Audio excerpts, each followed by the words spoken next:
Et je souhaite la bienvenue à ceux qui nous ont rejoints pour cette table ronde. Prenez le temps de vous installer pour assister à ce face-à-face sur les élections de mi-mandat aux États-Unis. Quel bilan pour les médias? Face-à-face arbitré par Jean-Marc Four. Bonjour Jean-Marc. Bonjour Céline, bonjour à toutes et à tous.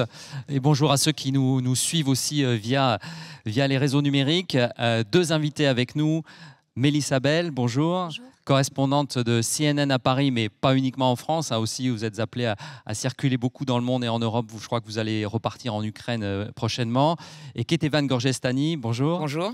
Correspondante à la Maison-Blanche de France 24 et aussi, comment on dit, présidente de l'association des journalistes étrangers accrédités à la Maison-Blanche, c'est correct? Ok. Donc effectivement, on va essayer de tirer un bilan médiatique de la couverture des élections de mi-mandat aux États-Unis qui viennent de s'achever. Il y avait eu beaucoup de controverses il y a 2 ans au moment de l'élection présidentielle. On a l'impression qu'il y en a eu un peu moins cette fois-ci. On va peut-être essayer de comprendre pourquoi. Mais d'abord, ce qui frappe, on est... 2 semaines après les élections, c'est qu'on n'a toujours pas les résultats quand même définitifs. Même si la seule chose dont on soit sûr, c'est que c'est extrêmement serré. Donc les démocrates finalement l'emportent au Sénat. On en est à 50-49 avec l'élection pendante en Géorgie, mais de toute façon ils garderont le Sénat. Et les républicains l'emportent de très très peu à la Chambre. On est à 219 contre 212, je crois, ce matin. Et il manque encore 3-4 résultats. C'est frappant de voir à quel point c'est serré, alors que dans le mois qui a précédé, on nous annonçait quand même une vague, comme il y a souvent aux élections de mi-mandat, en faveur donc, de l'opposition, en l'occurrence les Républicains. Est-ce qu'une nouvelle fois, les médias se sont plantés en suivant par trop les sondages? Ketevan. C'est un peu les sondages et un peu trop de se baser sur l'histoire. Vous avez parlé de cette idée que de toute façon les élections de mi-mandat, c'est toujours difficile pour le parti qui est au pouvoir. Donc il y avait ça, il y avait les sondages qui donnaient Biden très très bas, aux alentours des 40%, ce qui n'est pas très bon quand on essaie de gagner des élections de mi-mandat. Et une flopée de sondages sur quels étaient les sujets qui étaient importants pour les Américains. Et il y avait cette idée que l'économie, encore une fois, allait dominer et dominer très, très, très largement, beaucoup plus que des sujets qui étaient favorables aux démocrates, comme l'avortement ou comme le danger pour la démocratie. Et au final, on a vu dans les sondages sortis d'urne, cette fois, qui étaient beaucoup plus précis, que certes l'économie était importante, mais que en fait l'avortement c'était très important, notamment dans les États où c'était très serré, que la démocratie c'était plus importante que prévu, et donc cette idée de vague n'a pas eu lieu parce qu'il y a eu une sorte de récupération, et je pense que les médias ont été un peu dans la facilité en se tablant sur c'est ce qui va se passer a priori. C'est une maladie récurrente quand même. Oui. Mélissa Bell, il y a une particularité aussi sur les sondages aux États-Unis, c'est qu'en fait, ce sont des sondages nationaux, alors qu'on sait très bien que les élections aux États-Unis vont se jouer dans 3, 4, 5, 6 États, et c'est uniquement dans ces États-là en fait, qu'il faudrait faire quasiment des sondages. C'est ça, c'est d'autant plus difficile pour les élections de mi-mandat que c'est très compliqué à suivre, avec des particularités régionales. En plus, cette année, un certain nombre de candidats qui étaient favorisés, promus par Donald Trump, dont finalement la plateforme entière était un déni de la légitimité de l'élection, de la dernière élection présidentielle. On a vu qu'ils ont très mal réussi finalement, mais qui perturbaient encore une fois le champ qu'on regardait. Donc oui, historiquement, c'est vrai que les élections de mi-mandat sont très défavorables aux partis au pouvoir à la Maison-Blanche. On s'attendait à ça, mais il y avait aussi le contexte économique de l'inflation, l'inflation qui existe pour l'instant aux États-Unis, l'essence à 5 $ le gallon. Enfin, pour les Américains, on avait imaginé que ça remporterait finalement la chose pour les Républicains. Et puis n'oublions pas aussi que le Parti républicain nous a annoncé que ça allait être une espèce de déferlante rouge, qu'ils allaient tout garder. Rouge, c'est la couleur des Républicains, je précise, aux États-Unis. Tout remporter, et une partie, je pense, des médias les a crus, ou en tout cas en leur donnant la parole à leurs représentants a permis de donner l'impression que c'était presque gagné d'avance pour eux. Donc oui, bien sûr, une défaite importante pour les Républicains, mais qui continue d'être aussi pénalisée par la place de Donald Trump, celle qu'il insiste garder. Finalement, on sait que les stratèges républicains jusqu'au bout ont dû se battre avec lui pour qu'il garde son annonce de sa décision de se représenter en 2024 pour après le cycle électoral. Ça a été une espèce de négociation permanente entre lui et les partis et les membres du Parti républicain qui voudraient justement s'en distancier un petit peu et retrouver quelque chose qui fonctionne à l'intérieur du Congrès, du Congrès américain. Et donc, il continue finalement d'être pénalisé par sa prominence, par sa place, par son ambition et par le côté divisé de leur parti. Je pense que c'était aussi une des leçons de ces élections de mi-mandat. On a réussi, vous avez noté, à tenir 3 minutes sans prononcer le mot de Donald Trump, mais on y est arrivé fatalement. Est-ce que les grands networks américains, Mélissa Bell, ont tiré des enseignements de ce qui s'est passé il y a 2 ans dans la couverture de Donald Trump? Oui, alors une des grandes questions, c'était par exemple le soir où il a fait son annonce. Les chaînes qui l'ont pris, les chaînes qui ne l'ont pas pris, je sais que MSNBC ne l'ont pas pris du tout. Je pense que nous, on l'a pris une vingtaine de minutes et on s'en est détaché. Et ça reste l'éternel problème pour les médias américains. Quelle place donner à quelqu'un finalement qui n'en a plus vraiment en réalité, mais qui continue d'avoir ce poids et cette capacité de nuisance finalement à l'intérieur de son propre parti. Et ça restera sans doute une question pour les médias en regardant les 2 ans à venir. Et pourtant, l'idée de ne pas suivre du tout ce qu'il dit ou ce qu'il fait serait une erreur, puisqu'on le sait par exemple, vous le disiez à l'instant, les Républicains, le contrôle qu'ils auront de la Chambre des représentants, une des caractéristiques sans doute des 2 ans à venir sera la guerre interne du Parti républicain avec une partie des représentants de la majorité républicaine de la Maison des représentants qui vont s'acharner contre Joe Biden, contre son fils, qui vont vouloir lancer des enquêtes, qui vont vouloir se focaliser là-dessus, qui vont vouloir faire tout ce qu'ils peuvent pour faciliter, aider la réélection de Donald Trump, et puis l'autre parti, justement, à qui toutes ces idées-là font horreur, et qui voudrait bien pouvoir avancer sur des questions beaucoup plus traditionnellement républicaines. Donc, cette division, elle va aussi se jouer à l'intérieur de la Maison des représentants, de la Chambre des représentants, et évidemment, ça les médias vont devoir en parler, puisqu'on parle, pour le coup, réellement de capacité qu'aura le Parti républicain à avancer sur des législations qui leur sont chères ou pas, et à maintenir une majorité qui fonctionne. Mais par exemple, le soir du scrutin, Donald Trump parle très très vite. Il dit tout de suite, évidemment, c'est un triomphe, c'est un succès, c'est un raz-de-marée. Et les grands networks ne le retransmettent pas, en fait, ce discours. Alors, il y en a certains qui ont passé ensuite, qui ne l'ont pas pris en live et qui ont passé ensuite un petit sonore. Et je pense que c'est vraiment quelque chose que tous les médias doivent vraiment prendre en compte. C'est à quel point on essaye de ne pas diffuser Donald Trump, mais en même temps, ça reste plus ou moins de facto le leader du Parti républicain. Maintenant, il est candidat officiel à la Maison-Blanche.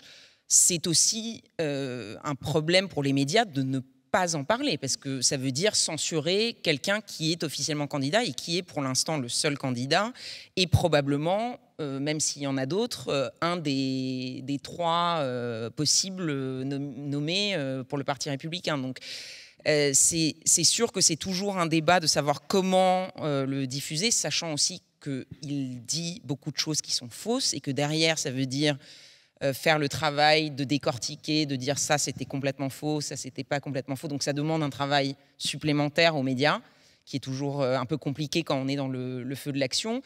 Mais je vois même chez nous à France 24, on n'est pas des médias américains, mais quand même, c'est toujours le débat de savoir combien on montre de Donald Trump. Est-ce qu'on l'évite complètement? Est-ce qu'on le garde complètement? Mais c'est une question qui se pose toujours. Alors, au-delà du cas Trump, on avait bien vu il y a 2 ans que les grands networks américains étaient aussi montrés du doigt par ses partisans sur le mode « vous contribuez au trucage » en gros de l'élection. Il y a eu un effort de pédagogie fait cette fois-ci sur l'explication des délais pour le dépouillement, etc. Est-ce que ce travail de pédagogie, c'est l'une des clés pour désamorcer ce complotisme, ou est-ce que de toute façon c'est vain parce que ça ne convaincra pas les partisans de Trump? Si, je pense, et justement, je pense qu'une des leçons de ces élections de mi-mandat a été que justement ce travail-là sert. Et on a vu quand les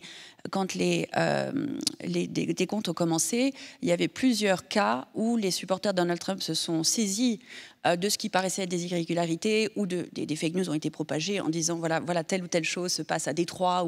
Et très rapidement, finalement, les médias ont pu montrer qu'en fait, c'était faux. Et empêcher justement que cette vague de contestation qui avait été tellement compliquée, qui avait fait tellement de mal pendant les dernières élections présidentielles, ne prenne le dessus cette fois-ci. Et encore une fois, les candidats qui représentaient cette façon de voir les choses, qui remettaient en doute la légitimité de la dernière élection présidentielle, en gros, les deniers, ont été balayés par l'électorat. Donc ça, pour la démocratie américaine, c'est une bonne chose. Et je pense que ça montre que justement le fait de décortiquer cette plus grande transparence, le fait de lever un peu le voile sur les rouages de la démocratie, comment ça fonctionne vraiment, je pense que on voit que ça a payé finalement. Et je pense aussi que les officiels, ceux qui sont en charge des élections dans les différents États, eux aussi ont appris à utiliser les médias, et quand je dis utiliser, c'est dans le sens positif du terme, notamment en Arizona, qui est vraiment l'État cette année où ça a été le plus compliqué, où il y a eu le plus de contestations. Parce qu'il y avait aussi des machines qui ne fonctionnaient pas au début. Voilà, il y a eu des petits problèmes techniques au début, et ils ont tout de suite, on a vu le chef des élections de l'Arizona qui faisait des conférences de presse 2 fois par jour pour expliquer exactement ce qui se passait, dire où ils en étaient. Ils communiquaient sur Twitter, ils communiquaient sur Facebook, ils essayaient de désamorcer tout de suite, de ne pas laisser la chose prendre de l'ampleur. En fait, dès qu'il y avait Kari Lake, qui était donc la candidate républicaine pour le poste de gouverneur. Un bébé Trump, comme on dit. Un bébé Trump, totalement. Et elle a commencé tout de suite, dès le début, à remettre en cause des choses, à poster, à retweeter des choses qui étaient complètement fausses. Et les officiels eux-mêmes, qui sont en partie des républicains, ont eux-mêmes décidé de vraiment désamorcer tout de suite. À chaque fois qu'il y avait quelque chose qui était faux, ils expliquaient pourquoi c'était faux, ils montraient la preuve, ils faisaient... Donc eux-mêmes ont appris de leurs erreurs de 2020 pour ne pas laisser les choses prendre de l'ampleur. Est-ce que ce travail de pédagogie a de fait réduit les théories complotistes sur les réseaux sociaux? Non, elles sont toujours là.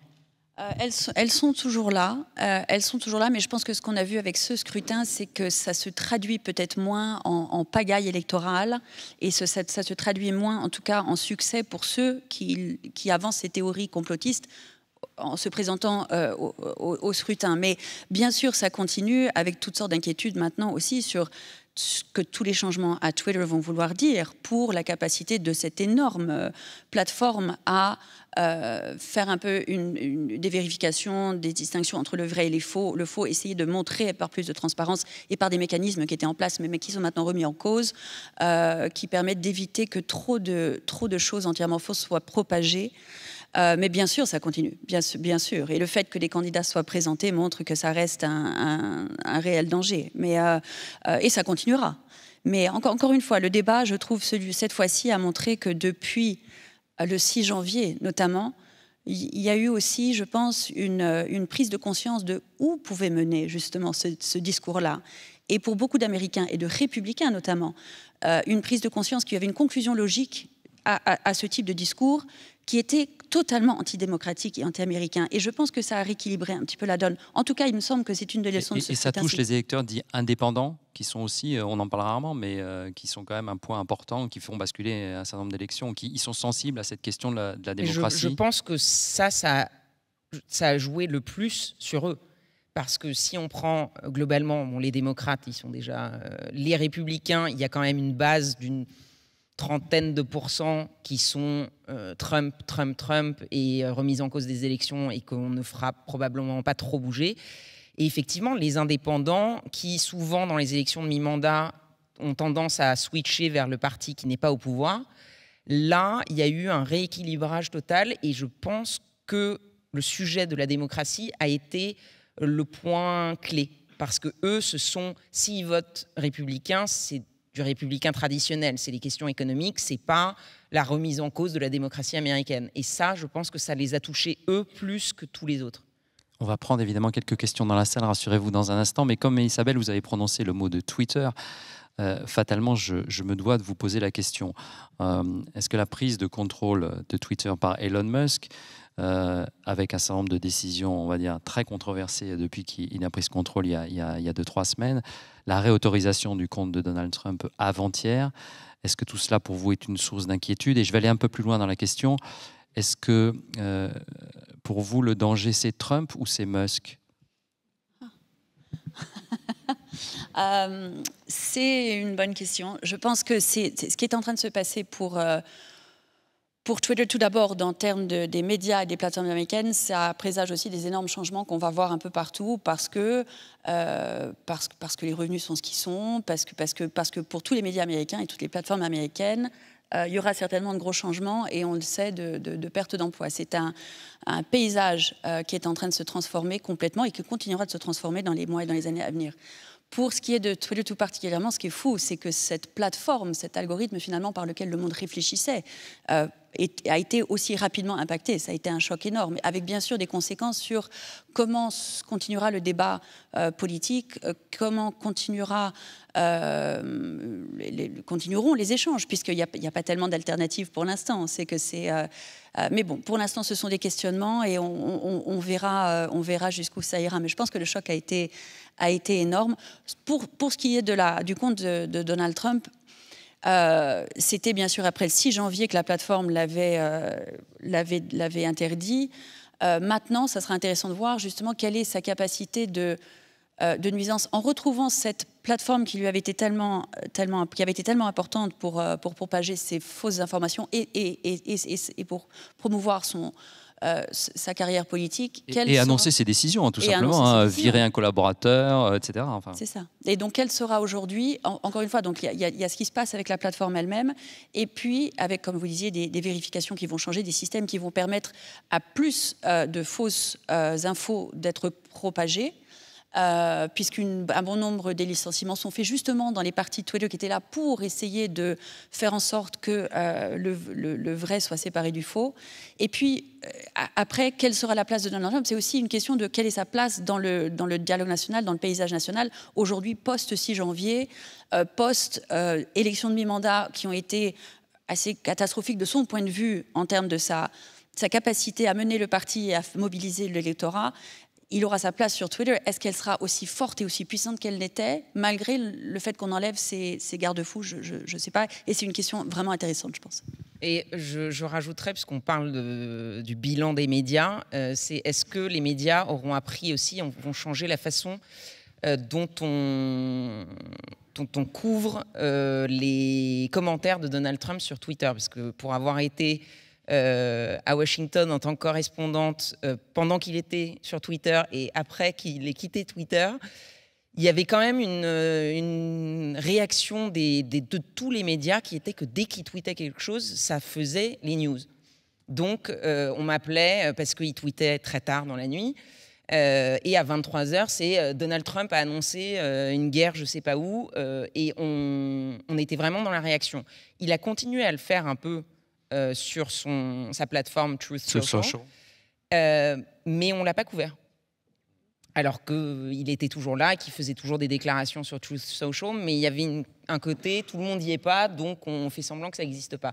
Donc moi, ce qui m'intéresse, c'est aussi de voir comment les médias, s'il revient vraiment sur Twitter et s'il reprend sa façon ancienne de tweeter, comment les médias vont couvrir ses propos sur Twitter. Quelle importance lui accorder? Alors, des questions dans la salle, je suis sûr. Je vois un bras qui se lève ici, et puis là-bas, et ici au premier rang.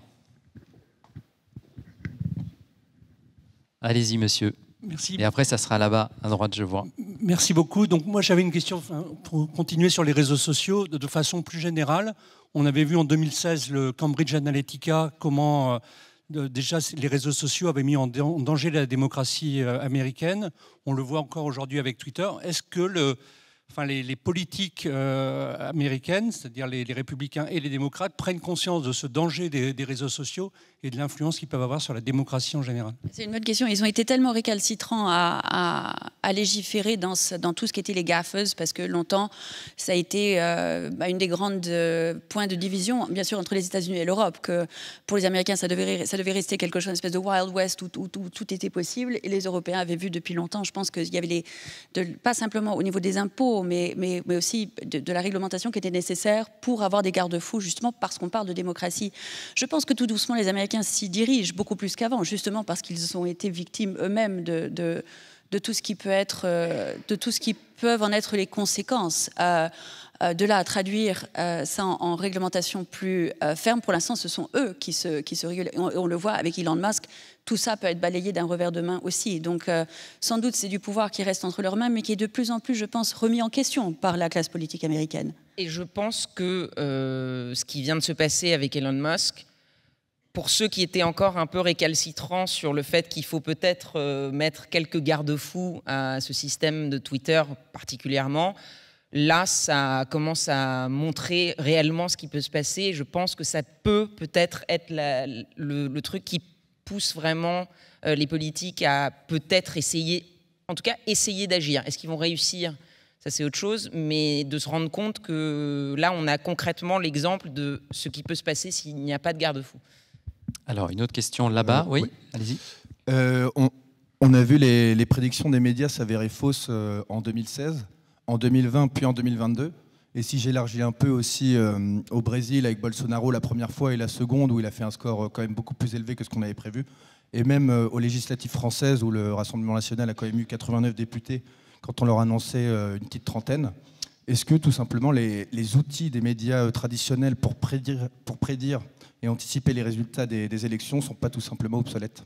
Ça rejoint ma première question de tout à l'heure, effectivement, sur les sondages aussi. Oui, je pense qu'il y a... Alors, je ne jugerai pas de la qualité des sondages, mais je pense qu'à un moment donné, il y a des histoires de rattrapage dans un sens ou dans l'autre. Il y avait à l'époque, en France, le fait qu'on disait qu'il y avait un électorat caché.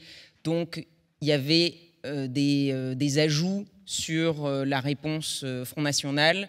Une fois, on les a surestimés, une fois, on les a sous-estimés. Aux États-Unis, c'est un peu pareil. Il y avait un côté, est-ce qu'on amplifie un peu le vote trumpiste, ou est-ce qu'ils sont assez clairs et je pense aussi qu'il y a on peut utiliser un peu les sondages, mais je pense qu'il y a une dépendance des médias sur les sondages qui, elle, est problématique. Parce qu'un sondage, comme on disait tout à l'heure, c'est une photo à un instant T d'abord.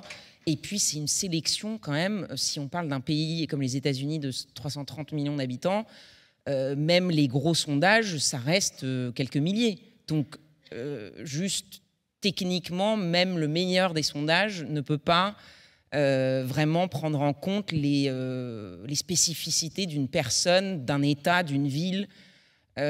Donc, je ne sais pas si on peut changer les sondages, je ne sais pas si on peut les remplacer par quelque chose, mais je pense que les médias peuvent peut-être les utiliser un peu moins, parler des sujets et peut-être arrêter un peu ou limiter un peu cette tendance à toujours vouloir dire qui va gagner, qui va gagner, qui va gagner. Parlons des sujets et arrêtons de nous demander qui va gagner et attendons les résultats pour savoir. Oui, ça veut dire accorder plus de place aussi à notre travail de terrain. Enfin, on voit bien, moi je peux aussi témoigner du travail qui a été fait à Radio France, que les reporters de terrain disaient la question de l'avortement est majeure et beaucoup de gens vont voter sur l'avortement. Donc ça plaidait pour les démocrates, pour faire court. Donc c'est aussi ça, hein, Mélissa Bell, c'est peut-être de modifier notre point d'équilibre entre cette envie de prédiction avec les sondages versus le travail de terrain, ce que constatent et ce qu'entendent les reporters sur le terrain. Une envie de prédiction qui est bien sûr humaine. Bien sûr, on veut tous savoir. Et c'est ça qui est dangereux parce que ce qu'on a vu depuis 2016, c'est vrai dans toutes les élections que vous citez, c'est que les partis, les candidats populistes ont rendu le travail des sondeurs impossible sans doute, c'est la leçon, et donc on a tendance je pense, à s'y fier trop, et élection après élection, la leçon devrait être ça. Et pourtant, il y a la question de la prédiction, mais il y a aussi la question du décryptage. Par exemple, je trouve que les sondages, cette fois-ci, ont été super utiles pour essayer de comprendre pourquoi les gens ont voté. Quel était justement le truc pour eux. Par exemple, Ketevan parlait d'avortement. Aussi, il y a l'accès à les tentatives de limiter le port d'armes. Voilà des sujets qui finalement ont compté plus pour l'électorat américain pendant ces élections de mi-mandat. La question aussi de la protection de la démocratie, qui ont compté plus et les sondages nous ont montré que beaucoup de gens ont voté finalement démocrate et donc ont défié ces prédictions d'une énorme vague rouge qui allait tout remporter pour les républicains sur des sujets très précis. Et ça, bien sûr, c'est important parce que ça nous dit ce qui compte pour l'électorat et ce qui va compter dans les 2, 3, 4 ans à venir. Donc, ils ont un rôle, mais peut-être dont il faut se servir plus intelligemment en termes de décryptage qu'en termes de prédiction et d'annonce de résultats, dont, bien sûr, la nature de la démocratie veut qu'on ne peut pas savoir, et heureusement.